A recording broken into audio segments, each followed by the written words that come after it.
back once again celebrating 2019 by unpacking Katsuhiro Otomo's magnum opus, Akira. My name's Ed Piskor. I'm Jim Rugg. And my name's Tom Scholey. You all know that we're the tag team champions of comic book YouTubers. I'm going to powder out for this one. Jim, raise your hand. He's in.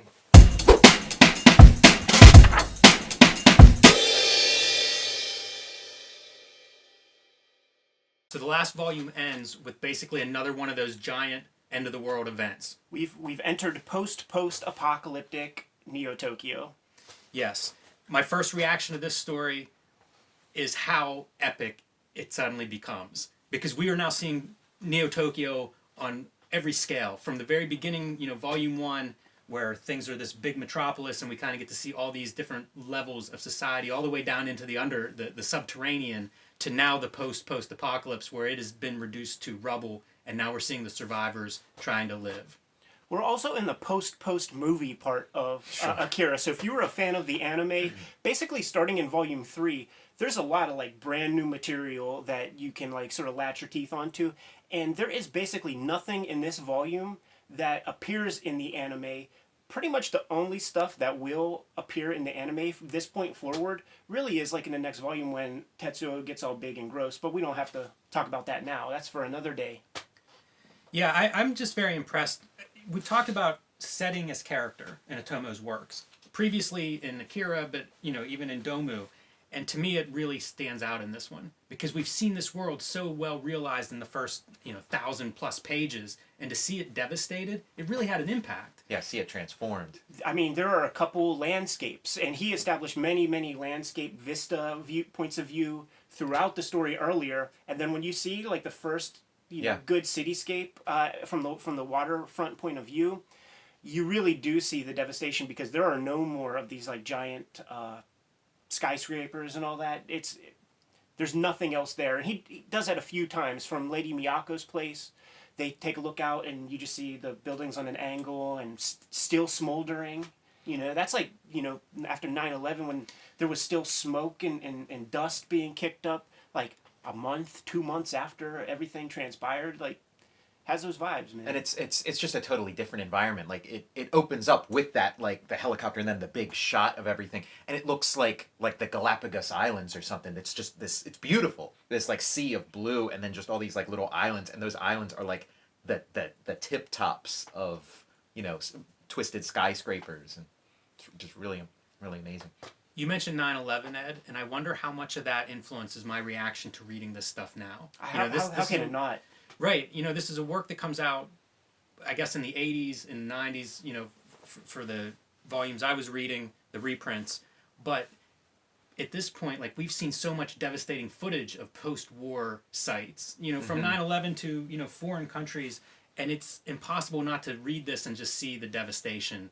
And if the landscape itself isn't devastating enough, as we start to go through these characters that we've got to know in the first several volumes, you see updates of them. So an example is Ryu. We see him, and he's just this drunken shell of himself. All of his friends are dead. Mm-hmm. He's tripping, falling over himself, embarrassing himself, coming on to Kay. Lady Chiyoko pushes him away as you're a drunk, you're useless to us. And you see this devastation in several of the characters, almost like an emotional fallout. And we also just see how society has been transformed from all of this stuff. Now, there is a lot of major philosophy out there that this system that we live in with government and leaders and all, it really is we're doing our best to try to hold it together, but nobody knows what the heck is really going on, and nobody is an authority. So you introduce this apocalypse, and there is a governing body that's supposed to protect us. That's what we put you in power for, all that, and that's proven to be a sham. So now there's little pockets of, what would you call them? Gangs, essentially. Yeah, little fiefdoms. Totally, and establishing different small governments and little countries within the city. Mm-hmm. Maybe it would happen. We're doing the V for Vendetta, read more comics episodes, and there's an expositional piece that goes in tandem with this shit, where it's you have the apocalypse, and then it's just total chaos, and it becomes pure Darwinism for a little bit, where it's the people with the muscles really do win for a little bit. They're gonna fucking beat you up. Lots of bad, rapes and shit happen. And then it takes, basically the guys like us to use imagination to stay alive and, create religions. Say that, that little circle up there in the sky says, you got to give me some food, man, or else like there's going to be another one of these. And if you could fool enough people, have a religion and, you get to live another day. A lot of that is in here. Yeah. And this volume, it's become, we talk about how self-contained each volume is, as much as it is a continuing story. And this volume, it's like, it's just it's another reset. It's a totally different world. It's basically like Nausicaa Valley of the Wind now. It's just this like almost like a fantasy setting. I was thinking of Fist of the North Star, like the setting in Fist of the North Star is like this Mad Max kind of thing, man, where it's just like, you're that paper money that we all put stock. That's another thing I was thinking about, how we trust money. I'm glad you mentioned Mad Max, Fist of the North Star, V for Vendetta. I was going to say Scout. This was a very popular territory, this idea of like what happens when society collapses, post-war or whatever, some big event, like what's it look like? It just seemed to be in the air. I guess Cold War, the side effect of the Cold War in the 80s. You saw this in a lot of popular media, this idea of the collapse of society and then what comes after. And we talk about like the 9/11 being like a touchstone for us reading this now, but at the time of this writing, the touchstone was Hiroshima, Nagasaki, like that. They lived through that, and had this like cultural memory of like what devastation and a total breakdown of like everything you take for granted, what that looks like. And some things we take for granted in this world is like, in capitalist society, we sell our labor for this paper that we could then buy goods and services, keep a roof over our head. But in the post-apocalypse, there are examples early on where people are trying to like buy things with some cash, and they're like, no, man, we need shoes. Like, do you have any antibiotics? Like, and the guy trades cigarettes. Yeah.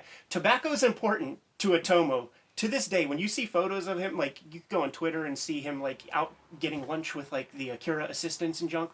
Cigarettes all over the place, man. Like, he's still kicking it, man. So, in his world, antibiotics, medicine, cigarettes, and, like, batteries. That's what you need. That's the hierarchy of needs, man. Yeah, and it's shown in this case at a bar. It's sort of the meeting place. Specifically spies are where we see this come up. So spies are infiltrating this area to try to figure out, basically to kill Akira.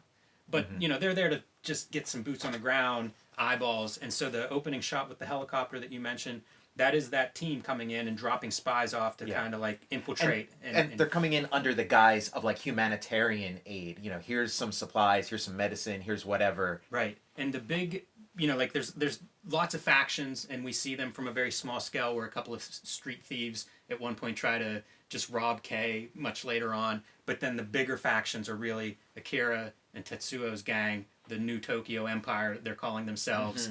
They've basically taken over, I think, the eastern side of Neo-Tokyo, or what remains. I think there's one bridge into that territory where they take supplies off the peacemakers and off of the aid, basically just bring that and saying, we don't need your help, but we're going to take that for this new nation. And they're kind of just following Akira. This is some super powerful deity-like person, and they're casting their lot with him. That thing you were talking about like religion, there being sort of like the strong men and then the sort of smart people or whatever that create a religion. Akira's faction kind of is both of those. And and Miyako's is kind of like the weak version or something. Yeah, and that'd be the other big faction is Lady Miyako. When we talk about the great new empire or whatever, Great Tokyo Empire, and we have Tetsuo Akira, there's a really good arc with the Tetsuo character in this book, because it starts off, it's like, Akira's a paper god or something. It's really Tetsuo doing a lot of stuff under the guise of being a humanitarian, helping people out, but under his breath, you hear him calling them dogs and scum and garbage and shit like that. And little Akira is just like playing around with bricks and stacking up rocks. It's when the merger of the minds between Tetsuo and Akira happens a couple of times that at the end of this thing, man, to use Game of Thrones talk, Tetsuo bends the knee in front of Akira, and it's like... Yeah, when like early on in this volume, when Tetsuo does sort of like bow and scrape and claw before Akira, it's kind of with this smirk. Totally. And kind of like he's biding his time and, trying to take a measure of him before he kind of, knocks him out of the picture or knocks him down a peg and goes from being like second banana to top dog. Otomo does a lot of stuff where he sort of repeats the same type of stories with different characters. And so in this case, you have Tetsuo to Akira, and then you have this guy who's never named. I have him noted as propaganda minister. Mm-hmm. Right. Yeah, I'm glad he isn't named because that means that I didn't overlook something. No. I think of him as like Paul Reiser from Aliens. He's a politician. Mm-hmm. He's totally a politician. He doesn't have this power, but he's really brokering things for Tetsuo. He's kind of managing the day-to-day operations. He's manipulating the masses. Whatever resources they want, he's sort of the guy who's, moving those resources around. And we're gonna see lots of examples of that. He's a great character to me. One thing that stood out is he looks very 80s. We see him and he has like a striped shirt and a skinny tie, sport coat on, big hair, kind of a bouffant kind of big hair. A pompadour. Yeah, and he's so interesting to me because like I look at him now and go, that's an 80s caricature or something. There couldn't be something more 80s. What did he look like in 1983 or something whenever he's showing up? Like, that colors so much in my opinion of him, and it wouldn't have existed whenever he was a contemporary character. There's a manga called Slam Dunk, and some of the characters in Slam Dunk like look just like him too, man. So I wonder if it was a more common look, or and if it even carried on a little bit further. You still see, I don't know how fast in the internet age or whatever that like our culture kind of like goes over there and everything, but you kind of still see Mario giving a peace sign. We haven't done that shit in 40 years. The peace sign, I think, is may have come from Japan, possibly. I think that was a post-World War II popular thing. But this guy kind of does to Tetsuo what Tetsuo does to Akira. He's operating on his own, scared of the guy above him. As that guy, Tetsuo, becomes distracted and kind of goes more in his own direction, this dude picks up the reins. Like, he takes more control of this new society, this new order that he's creating, and starts to kind of exert his leadership role a bit more. So he's an interesting character to me, and it sort of speaks to that bigger, like, let's look at society and how it's built. He's a good example of that, because as far as I can tell, he's just a politician. When we establish the spies and they go into the bar, we get a good glimpse of the Colonel too. Like, we establish his character. Another example of a shell. He seems emotionally just destroyed at this point. Yeah. Someone recognizes him and he just walks away. He doesn't even acknowledge him.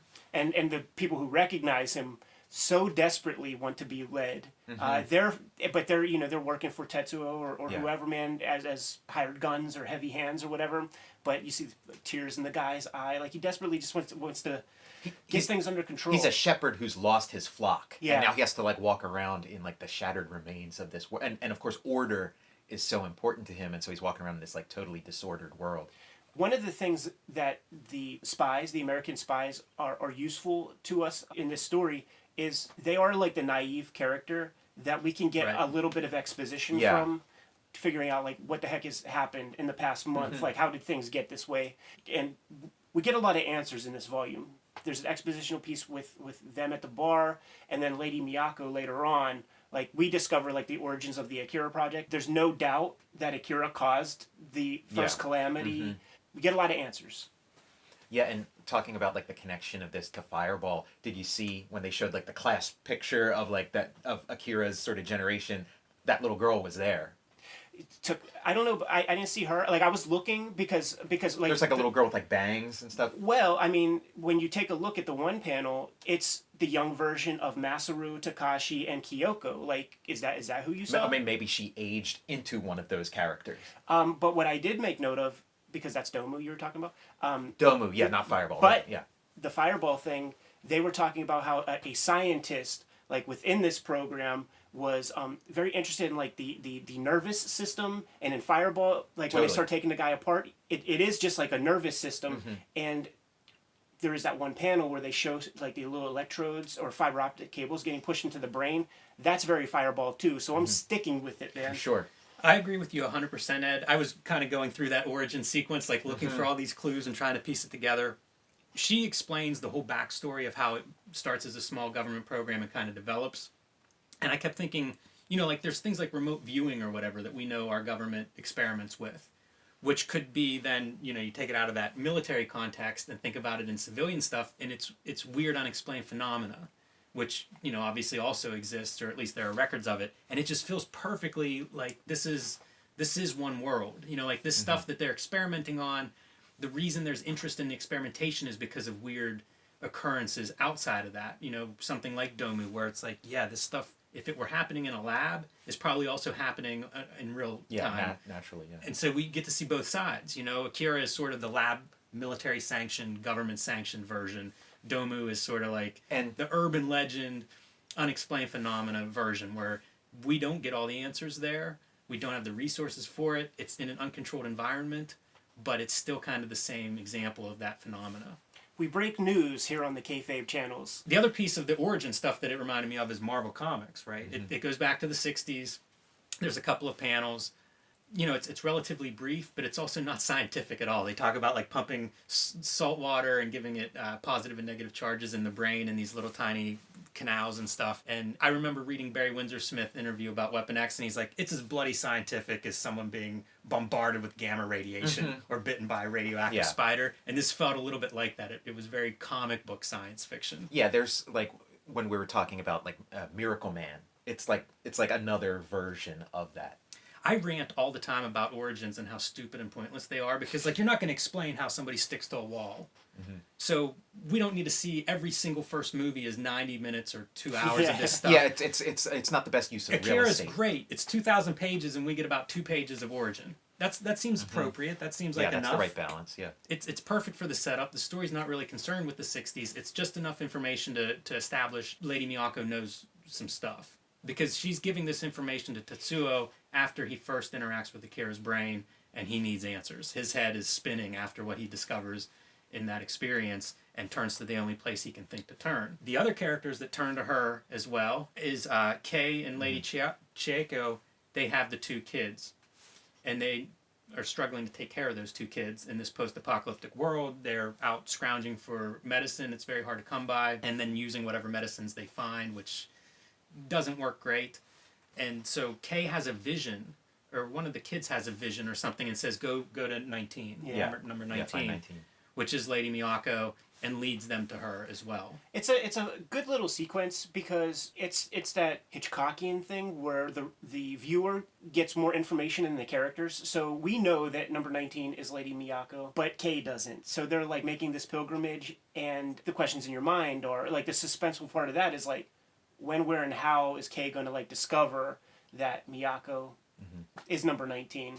It's not the most eventful piece, but it is a fun lead up, and I think that readers do like sometimes to get a little bit more info than the characters, and follow them on their journey. Meeting Lady Miyako kind of sets pace then for the rest of the story. At least Kay, a big plot for the rest of this volume, which is then taking those kids to Lady Miyako. Yeah, like a lot of high energy sequences.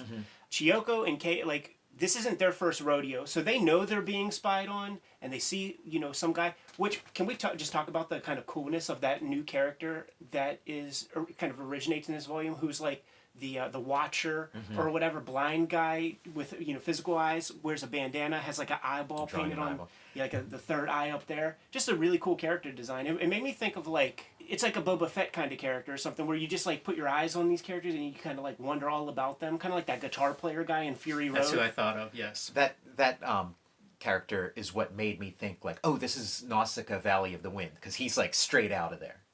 He's so visually appealing, and works for the New Tokyo Empire, kind of their eye in the sky, I guess. But they show him, and he's standing in a cool position, and he's overseeing. Basically, he's exposing spy. He's like a spy hunter.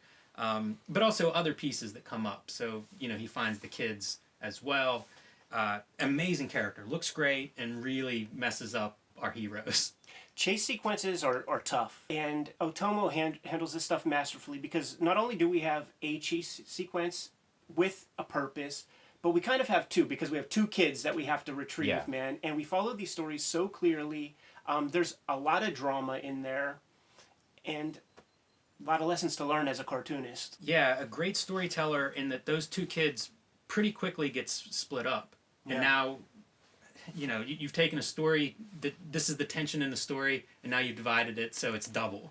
It's really well done in in that sense, from a storytelling perspective. I don't want to skip the spy stuff, because another, you mentioned the eye in the sky guy who sees everything and he's real interesting. Another piece that's happening is Tetsuo and that politician guy, they're trying to find more psychics. That's kind of what their new empire is built on, their strength. So if they could get a few more people, a few more of these super soldier types under their control, they really will be unstoppable, or at least that's their perception. So they're giving drugs to different people in an attempt to kind of like trigger that. Kickstart it. Yeah. Right. If anybody has that latent ability, let's bring it out and find out. Most of those people we see die. Yeah, it's trial by fire. It's like, let's give a bunch of people this pill. Most of them are going to die, but maybe we'll get one psychic out of the mix. The pill is back. Yes, and we do get a couple of psychics that we see. One of them, once the eye in the sky guy discovers a spy, then we get to see those psychics basically hunt down the spies and execute them. Otomo's so good at drawing so many things, but Simon Bisley wasn't out yet.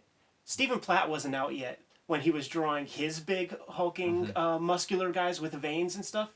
So that was like the one thing where I'm like, ooh, Biz can do better. Like, you know what I'm saying? Like, it's a very proto muscle bound scary guy with like the veins and stuff. That like level of steroids that was going on in like weightlifting and stuff probably hadn't happened yet either.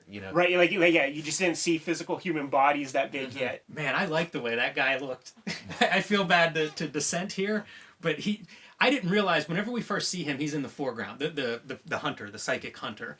And he's in the foreground, he's kind of crouched down, he's cornered the spy. Politician comes up behind him to be like, all right, we've got this guy, we're going to do a public execution. There's maybe another couple people behind him.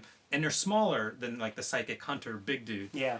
And I just assume that's perspective. And then whenever we see him, he's like, I don't know, 9 feet tall or something. He's really a giant. Yeah. And he is lanky. He's not the big muscular guy like, steroids. But I kind of like that. Like, he's very almost grotesque just in his proportions and things. And I think that's fairly effective. But he looks cool, and they basically assemble a bunch of these, I call them, they're like refugees, but a bunch of the citizens of this new empire, I suppose, to witness this. And I don't know, he crushes his brain or whatever. It's like some kind of psychic battle where they're looking at each other, and he just explodes his head more or less. Yeah, a little Cronenberg for the viewer. Yes, and for the people in the new Tokyo Empire. So we established that there are these psychic powers besides Tetsuo. They're on a much lower level, but they are working for Tetsuo and company at this point, because we're going to see them as these chase scenes kind of expand and blow up. This is the Tetsuo volume, basically. We follow him a lot, man. We got none of him in the last volume, so they're kind of making up for that in this one. And the pills are his meals, man. Like, that's what he eats, and that's what sustains him. And he thinks that it's just kind of like taking care of a certain kind of sickness or something. But when he sees Miyako, she's letting him know, like, you're really just dulling your senses. Like, if you can manage to somehow go cold turkey, you're going to be way more powerful. Yeah. That's a very seductive idea to him. And he tries many times in this thing. One of the last being when he just, like, dumps all of his shit into the ocean or whatever. And then went in a moment of sickness. I like to imagine that when he jumps into the water, he's just like hungry hippos, just like drinking like all the water, just like getting as many pills as he can before he flies up into the sky and does all of that weird all conceptual that cosmic stuff. Yeah. High levels of violence this volume. Sure. A lot of killing, pretty callous killing graphic. too. Yeah, you see like just people like, and on the part of the heroes and the villain, like we see people's like skulls being collapsed. You see people basically like turned into garbage pail kids, eyeballs sticking out. Lady Chiyoko, she fucking is bashing people in the head with a missile she's just walking around with. That's amazing. Her club is a fireable missile. It's pretty brave. That like what's keeping this thing from getting triggered? Yeah, that's a pretty great choice. Everything is at a premium in this new Tokyo, and it even comes down to finding a mate. So there's all of that like terrible violence against there's women. like human trafficking, and that's like what that's like a big part of what this like new Tokyo Empire does. Like it seems like maybe like every day Tetsuo gets like like a usually new, 5. Yeah, and they all meet a horrible end, and like the ones that are in this volume, all of them would have died except one of them didn't take the pill. Yeah, he uses that politician character will round up girls for him. And then he gives them a little bit of drugs. which usually kills them. The one that survives is one who doesn't take the drugs. She saves the drug for her sick father. And that's the character Kaori, and she's in the anime. Far different treatment in the anime series, though. She's just like kind of like one of the friends of the bike gang and shit. Besides the stuff with Tetsuo and his sex slaves, we see several of these. I made a note on sex, gender, rape, maternity. All of these things seem to be front and center in this volume, especially compared to the first 3 volumes. So other examples, very early on, we see Chieko topless in what just feels like a gratuitous scene. Like I was reading it and thinking she's in a moment of peace is basically like washing herself topless. And it's sort of like, why is this in here? It felt very out of place compared to everything else, but I think it fits within the volume if you're thinking of the volume as being kind of, a gender, maybe a different point of view from gender than the previous 3 volumes. A lot of like violently horny fucking guys in this thing, and there's even parts like when Kay She's nearly raped twice. in the beginning, yeah, and like the second time she's kicking dudes' asses, and something like she's got several layers of clothes on, and a top layer kind of coat that maybe would cover her figure gets ripped off, and they just see like the curves of her body. And these guys are like, it focuses them or some shit, and then she has to actually run. Like she's got the upper hand. Then when her physical form is like able to be seen, yeah, they start almost as thieves and turn into would-be rapists when they realize she's a girl. There are several moments throughout where the gender is exposed, and you'll hear characters or you'll read characters saying, "That's a girl." And it seems that like happens a couple of times. That's almost like the greeting in this world is like when one of these characters encounters a woman, it becomes like a hey baby, like they're definitely trying to mask that gender whenever they're out and about doing whatever brings them out of hiding. The second group that identifies Kay as a girl and then turns into would-be rapist, she bashes one of their heads in with a rock. Yeah. And we see him afterwards with a boner, and they refer to that. Yeah. It's very strange. Well, I mean, you see a boner, like I've read this dozens of times, and you actually see a boner. It's a back view, and it's like kind of coming up from far away. The character's this big, but fucking Otomo draws it. I think of that stuff as sort of like this is still like a manga where the target audience is like teenage boys, so it's almost treated like humor, tasteless joke kind of thing, Yeah, it's a pretty it is a very dramatic shift from the pre-apocalypse, the one post-apocalypse, post-apocalypse. Like it is a very dramatic shift in the way the women are treated in this entire volume. And then the maternity part is Miyako, who serves as an advisor for Tetsuo, offers comfort, tries to kind of steer him in the right direction, but does the same for most of the characters. All these characters are coming to her from refugees that she's housing and giving medicine and food to all of the major characters that are looking for shelter, medicine, guidance. So it really does feel like a very female-centric shift in this volume for all those reasons. The politician and his crew infiltrate Lady Miyako's place. Should we take it to that spot? Yeah, he finds that the 2 kids that they've been, were important pre-Neo-Tokyo destruction. They locate them, and that's what starts the invasion of Lady Miyako, because those kids are being taken to her, and he feels like she's been undermining Tetsuo and Akira this entire time, and he's done with it. And with Akira and Tetsuo sort of doing their thing off in the corner, it's his chance to be like, I'm going to go burn this place to the ground. I'm going to get those kids back, and we're going to get rid of this thorn in our side. Yeah, it establishes. Well, we get first glimpses of these like monks, like the monk assassins that surround Lady Miyako, and those characters are pretty cool. So a couple of them, it's almost like almost like a self-immolation, even though they kind of the one almost sacrifices himself because they have the ability to like destroy your guns or whatever, but the one shows up, gets cut down. When they get a little bit closer, man, those monks are able to disarm that army. And they gotta split, they gotta skedaddle, and Lady Miyako's she's just very comfortable holding fort, waiting for them to come back. Yeah, like you're talking about how like they let them go, that part. Because to me it's like like, and we were talking about it earlier, and you mentioned like her. There's the Neo Tokyo faction, and then there's her faction, and you kind of referred to her faction as like the weak faction. But to me, it's like the Neo Tokyo faction are the faction of sort of like anger, lowest common denominator, hatred, and then hers is kind of like this more enlightened faction that's trying to like maintain like the highest values of our society, all the things that make like our society worth preserving. It's funny because in like this kind of genre fiction, we're so used to like, oh, don't let those guys go, because if those guys go, they're gonna come back with an even bigger army and come get you. Kill them, kill them, kill them all. But like, think about that idea in like war. You know, you don't necessarily just like kill them all. Even in war, it's kind of like, okay, well, those guys surrendered or whatever, or like those, we can't, you know, let those guys go. Like, it feels like out of place or like weakness in genre fiction, but like, you know. Yeah, when I brought that up earlier, I was just thinking about how like, yeah, the great Tokyo Empire or whatever, they are brawn and they are muscle, and that really does only get you so far with what we've established over these past 1,000 years or whatever, man. Eventually, like, cooler minds have to prevail. We all have the need for self-preservation, so let's try to come up with some consensus about like what the rules of this thing are.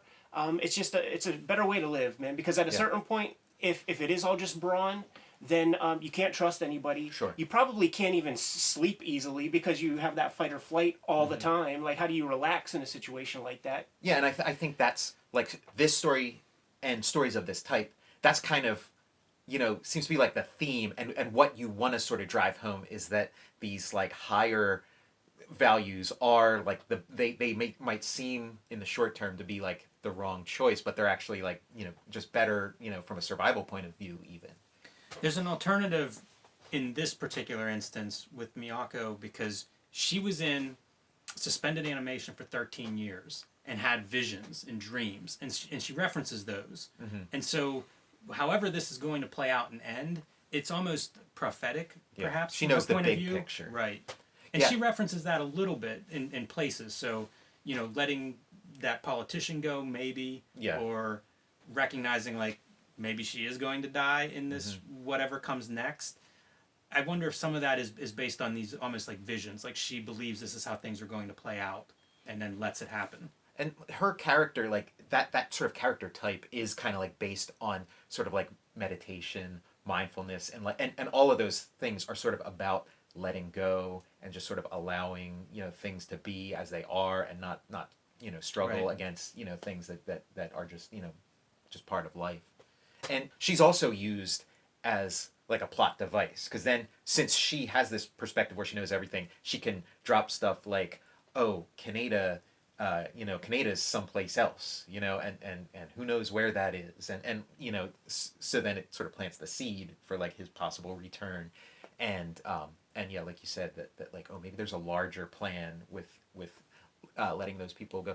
I was kind of raised on like Frank Miller stories, where basically like everybody, hero or villain, they're all psychopaths. Yeah. And it's all, just killing each other. And like the safe thing is always to just kill the other guy. That's your best move. But like reading like It's a great lesson.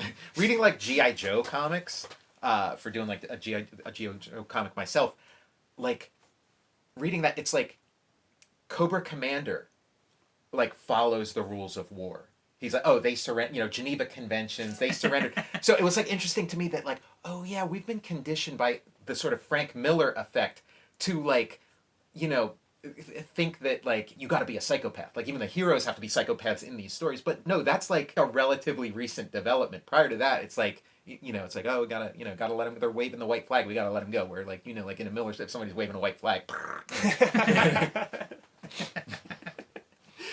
Tetsuo's having a hard go at it this whole volume, and the politician sees some weakness, and also sees that Tetsuo just is caught up in his own BS, and that's how he's able to rally his own troops, all of that, man. But because of the intertwined mind thing that happens between Tetsuo and Akira, when it happens a second time, that's too much for him. It's over. So can we talk about like that weird dream sequence? What the heck do we have there? He's there in Miyako's place. He's getting sick, kind of like disappears and ends up like trying to get his pills back or whatever in the water. Flies up to the sky after Soul is used by the Colonel on a bunch of douchebags. But he doesn't go up to the sky to like smash the satellite or something. Yeah. He just like goes into like another dimension. Yeah, he like expands his awareness or whatever and goes on this whole trip. And with Lady Miyako and with Akira himself, there's like all these hints that there's some sort of cosmic, like big invisible world that we're not aware of, you know. And then this is like, you know, Tetsuo kind of like making his peace with that, or you know, poking his head into that world, and that's where Kaneda is right now. Do you get the impression that it's Akira that's making this happen to him, right? Well, yeah, like there's that symbol that Akira's making. It's like a DNA helix. Yeah, the DNA helix, and then he goes up and sees that. So it's like, you know, Akira's got some kind of role. I hadn't thought of it as like just Akira directing him. The only reason I say that is because when he bends the knee, he looks really humbled in front of like little Akira at the end of the thing. Yeah, I mean, because he has those two moments where he challenges Akira, and the first one he really thinks is going to go his way. He thinks he's going to, and then Akira's got this like, you know, cat look in his eye or something, and it's just like, oh no, like you it's like that thing where like you win or lose the fight in the stare down before the fight. Like right. he's done. But when he challenges him that second time, it's like, you know, he's just obliterated, metaphorically. Right. But yeah, that sequence, it's like there's like 2001: A Space Odyssey. Like to me, it's like this is just, you know, the Force in Star Wars. It's just like the big like cosmic claptrap. You know, that just the hot air, the like, oh, there's, you know, something beyond our perception. You know, and this is the representation. It's fun to see Otomo tackle that. It's one of those things that you can't really draw this. It can't be represented. How do you represent, you know, the great unknown, the great magnet, whatever you want to, belief system you want to sort of cling to. It's trying to encompass all of that visually. It's cool to look at, but it is like weird even just reading through it. It becomes like, you know, maybe it's perfect because it becomes like disorienting of like, what are we seeing? What does this mean? How do these pieces work? Where is he? How do you grasp the ungraspable? Yeah, it's outside of time. It's outside of what we think of as space on Earth, at least. And again, it's that scale. We talk about that post-human scale where it's like scale beyond humanity. It's like this is taking that another step forward. This is like the scale of like the universe. It's really drawing the impossible. It is. It's nice to see a guy of Otomo's ability tackle it, but I mean, it really is this like abstract concept represented in black and white. He's a really good cartoonist, but I think an adjective that I can reasonably apply to his work would be constipated. Like the artwork is very tight, and you could just tell that there's so much thought, and it's not that he's withholding, but he's anal retentive, we'll say. And it's interesting to see something like this done from that approach, because I imagine that he probably never messed with psychoactive drugs or any of that like third eye expanding stuff that I've seen other cartoonists do scenes like this, where it's just like this, you know, this other verse that's beyond time and shit. Like, you know, Crumb will do a version of that. Brendan McCarthy will do a version of that.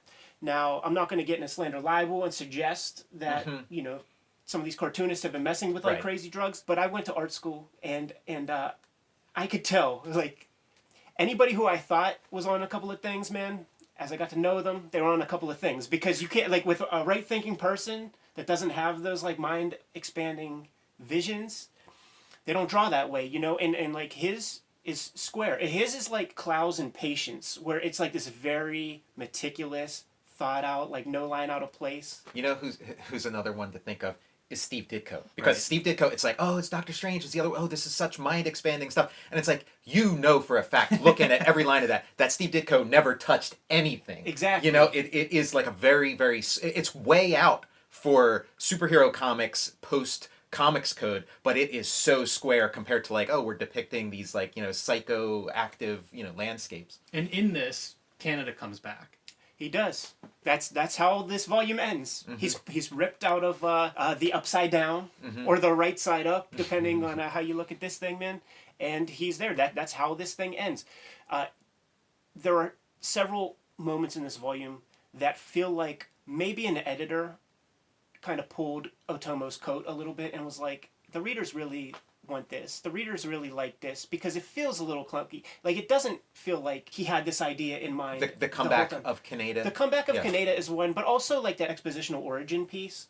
I think that feels almost like kind of like wedged in there for the fans, or like, you know, Katsuhiro, we love your work, man, but you've been making this comic for years and years, and the people want answers. That's the feedback we're getting. So can you put something in there for them? Like, it's just a little out of place, perhaps. Yeah, we know somebody who, like, that exact thing happened where, like, he created this, like, amazing world, and then, like, the first thing the editor said was like, well, why don't you show us how we got to that world? And it's always, it's like very much a thing an editor, you know, would say, and it is kind of you know, square and it's visible. Like now I could be totally wrong. I'm just going from my own kind of like view of like reading this thing, and I don't know Otomo, but it feels really out of left field.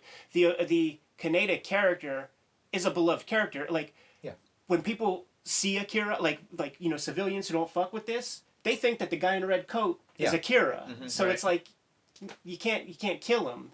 Yeah, and we talk about like, oh, maybe it was like an editor or whatever, but you also have an internal editor. You have your own, like, in your psyche, this like you know, super ego or whatever that's like, oh, maybe you need to explain that. So it might have been an editorial voice just within his own head saying, oh, maybe we explain this. But yeah, it isn't as organic. And I remember from previous readings, it felt to me like the Kaneda comeback was very much like arbitrary, like, oh, we got to bring this guy back, let's bring him back somehow. Like, it did seem like a wrong turn that they tried to correct. In this reading, they do plant the seeds for it a little bit. They do, like, Lady Miyako says the thing to Kay, and then Kay meets a guy who was like one of the members of the gang from like volume 1. Yeah. And they're like talking about the old times, and we get to see how far things have come since then and how much things have changed. And a big part of that scene is them talking about, hey, what happened with Kaneda? What's the deal between you? So there's all these things that are setting it up, but yeah, it doesn't. The setup is very close to the payoff. Mm-hmm. Another thing, when things are being rematerialized, I think that the building that they were on, like, rematerialized, like the one that the like, whole came down, they're like, hey, I recognize that building. I think that's it, man. You see some of the numbers or whatever. Yeah, and that's reading this. That's how I'm like, oh, this is when Kaneda comes back, because it is like, yeah, there's that building that disappeared when Akira, you know, went nuclear, and so it's like coming down from above, you know, almost like you're looking at like a reflection of the city, like in the sky. And yeah, that's a wild piece. And like, there, I, in spite of all this, I do buy the return of Kaneda as like organic to the whole. Like, it's not as organic as it could be, but I got to come down on the side that it wasn't just arbitrary, and it wasn't just like a course correction of a mistake he made, because there is the Kaneda's ghost in volume 1 or 2, and then you know, the ghost shows up. So it is, but yeah, it could have, you know, he could have made it like a little more so that I could like wholeheartedly say like, oh yeah, this is part and parcel of this story. Yeah, and like the argument in the other direction could be that when the ghost shows up in that first volume, it's just foreshadowing his dematerialization of, like, you know, in volume 3 or whatever, he's toast and he saw his death. So, but we're like we're laying the groundwork for there being this like other realm, this cosmic world, and so Kaneda does serve the purpose of being like the ambassador. Like, he's gone into that other world and now he's come back, and so let's, you know, find out, you know, what he has to tell us. It becomes crucial for sure when we get into like the last volume, and it's like, what the F. Mm-hmm. Yeah, we always mention questions we have at the end of these volumes, and obviously that's the big one, I think, is his return, and what does that mean, and what's he bringing back, and all of that. That's the biggest question I had at the end of this volume. Yeah, I think that's the question, you know, like it's designed this way. Yeah, it's a good stopping point. All of these volumes have been very satisfactory. Yes. As like a chunk of reading material, a chapter in this bigger story, and this one is no exception. I look forward to revisiting Neo Tokyo in about 4 weeks. Mm-hmm. Me too. They're making, like, the go-ahead has finally happened for a live-action Akira. Taika Waititi is going to direct it. He directed Thor Ragnarok. And I feel like a great way to handle this material of, like, a new Akira is to just make a movie out of each volume, because each volume is almost like volume 1 we're seeing Akira part 1, volume 2 we're seeing the sequel Akira 2. This felt like we were watching Akira part 4, and it was like satisfying in a way that like long running series seldom are. Like this is like just a totally different flavor, part of the whole but self-contained. So I think that's the way to go. Yeah, that's an interesting take. When you talk about sort of shoehorning these elements in at the end, or Return of Kaneda, Origins, all of these pieces, I wonder too. Like this is a shift. Like whenever the animation was made, it's kind of based on before this material. Pretty much volume 1. And you wonder like what's his mind doing while he's making the movie, but still working on the manga. And it's almost like these new ideas, right? It feels like these are. It's not some plan he had from the get-go. Sure. Was Canada always going to come back?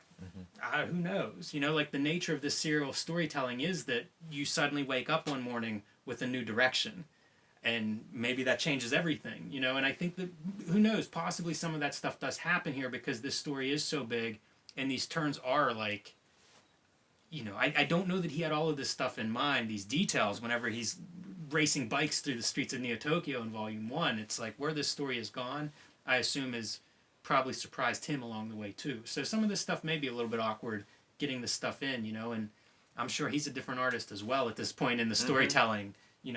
We all change. This is thousands of pages, years and years in. He's doing he's doing ungodly amounts of work because he's also directing that freaking anime, and he drew all the storyboards. When is the dude sleeping? Like he doesn't use psychoactive drugs, I can imagine, but I bet sleep deprivation added to that little dream sequence at the end of this volume. Anything else? I think that's a good enough place to leave it. That's our conclusion for Volume 4. We'll be back in 4 weeks with volume number 5. You guys can like, follow, and subscribe to our YouTube channel. Be sure and click the bell icon to be notified when new videos are posted. You can support us a couple ways. Buy our books, or you can also grab something from our spread shop. All those links are in the description below. Tom, hit them with a plug, man. You can follow me on Twitter at Tom Sholey, or on Instagram at Tom_Sholey. And you guys know what your marching orders are at home. We're going back to making comics, but you guys need to read more comics.